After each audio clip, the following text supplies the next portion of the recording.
Hey, what's up guys? Welcome back to the channel. Welcome back to another video. If you're stopping by the channel for the first time, please consider subscribing to the channel. On this channel, we talk about how to make money, we talk about lifestyle, and we even throw in some luxury / supercars as well. And while you're at it, don't forget to smash that thumbs up button for me. This will allow you to spread the video out to more people. Thank you very much for that.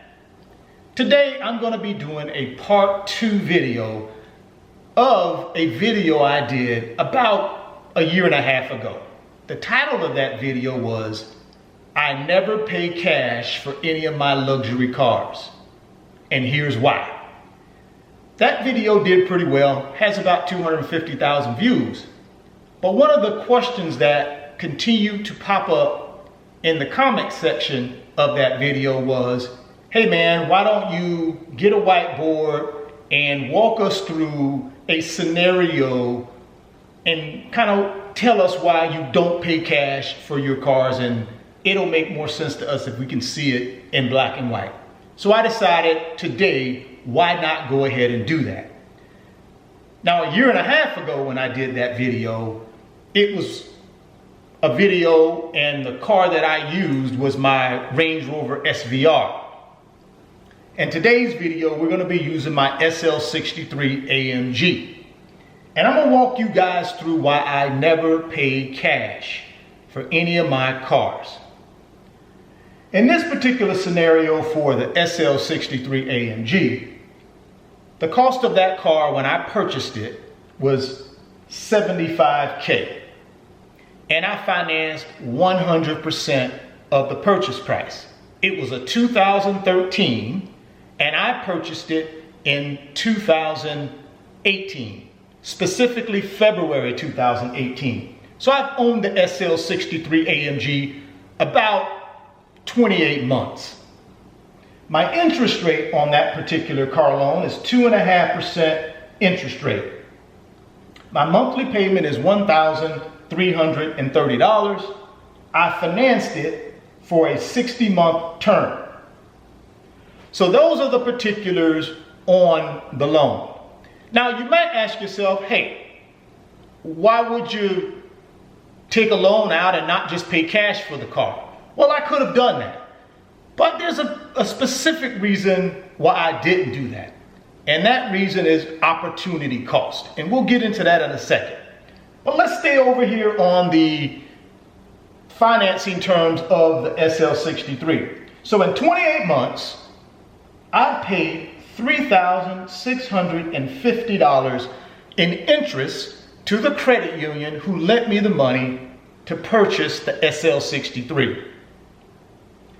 Now you might ask yourself, well, okay, that's great. You paid $3,650 in interest. What about the principal? You got to include that as a part of your cost as well. Well, I disagree. I think depreciation offsets, in a lot of cases, the principal. Also, the principal is equity that I have in the car. So as I pay this $1,330, a portion will go to the bank for interest because they lent me the money.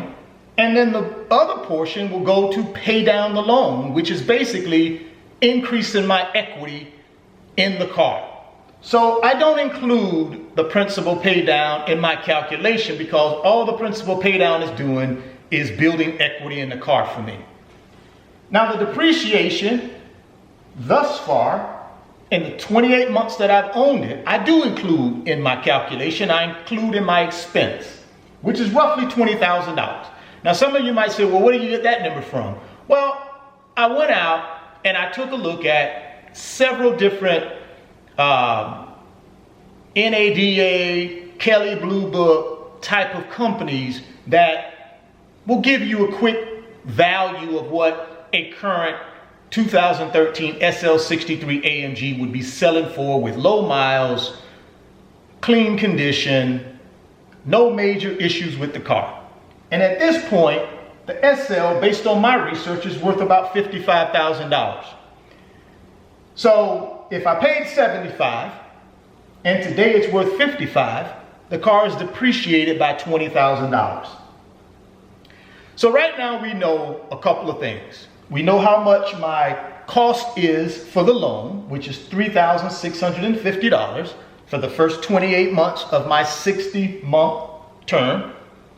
We also know the depreciation cost, which is about $20,000. So far, for my 28 months of owning the SL63, my costs are $23,650.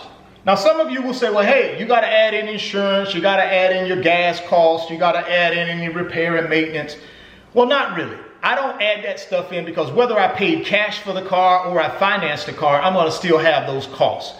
So either way, I just kind of rule those costs out because I'm going to have to pay them anyways, whether I pay cash or whether I finance. Get it? So I didn't include those costs. These are just the costs associated with financing the car and then my depreciation. Well, now having said that, let's move on to what I call opportunity costs. And here's where I finance my cars a little bit differently than some other people. See, for me, I could have taken the $75,000 out of my investments and just paid for the car outright. Wouldn't have been a problem. I could have done that. But the opportunity cost to do that was going to be about $19,500. So I wasn't willing to do that. I much prefer to keep my money in the market where it's working for me, earning additional money for me through compound interest, etc. Now, some of you may ask, well, where do you get the $19,500 over the last 28 months on the $75,000 you kept in the market? Where did that come from? Well, that came from the S&P 500. Do a little research on the S&P 500, you'll know over the last 10 years, ending December 31, 2019, the S&P 500 has returned 15%. So on that $75,000, I've gotten a 15% return because I invest in index funds that track the S&P 500. So that's where the 19.5 comes from. That $75K that I would have taken out of my investments to pay for the SL63 and own it outright, I would have an opportunity cost that I would have lost of $19,500. Now, had I paid cash for the car, I would have owned it outright. I wouldn't have had this expense because I wouldn't have had a loan, so I would have saved the $3,650. But I would not have saved the depreciation. I was going to have this $20,000 in depreciation whether I paid for the car outright in cash or I used a loan in order to buy the car. So that $20,000 in depreciation would have been there. Now here's where I believe makes the most sense for me by doing the car loan. So I'd have bought the SL63 for $75,000, paid cash for it. Guess what? 28 months later, that $75,000 I paid for it would have been worth $55,000. That's it. So I would have spent $75,000 and I would have lost $20,000 by buying this car cash. Since I kept the $75,000 in the market and let it work for me, guess what? I didn't lose the $20,000 because I gained almost $20,000 by leaving it in the market. And my total cost, $36.50 for the loan, $20,000 in depreciation, my total costs were $23,650. My gain in the stock market, in the index funds that track the S&P 500 over that 28 months was $19,500. So net, it cost me $4,150 to own the SL63 AMG for 28 months. And for you guys that know about cars and know about and Mercedes SL63 AMG. In 2013, that car was a $160,000 car. I bought it in 2018, so the car had depreciated from $160,000 to $75,000. So I have a 530 horsepower, 590 pound-foot of torque, hardtop convertible, really cool car, super fast, that I've been driving for the last 28 months, basically daily driving it for the last 28 months. And I'm paying $160 per month for it. Think about it. My total cost is $4,150 divided by 28 months is $160 a month. So I'm driving a $160,000 car for $160 a month. That's amazing to me. And that's the power of using loans, if you use them right, and you leverage the money that you have and you put it into assets that create more money for you, like I did. See, I simply leveraged the bank loan to drive the kind of car I want for the last 28 months. I took no money out of my pocket. And then I leveraged my money, $75K, into the market, into the financial markets, and made $19,500 over that 28-month period. So I leveraged the bank loan, zero down, no money in.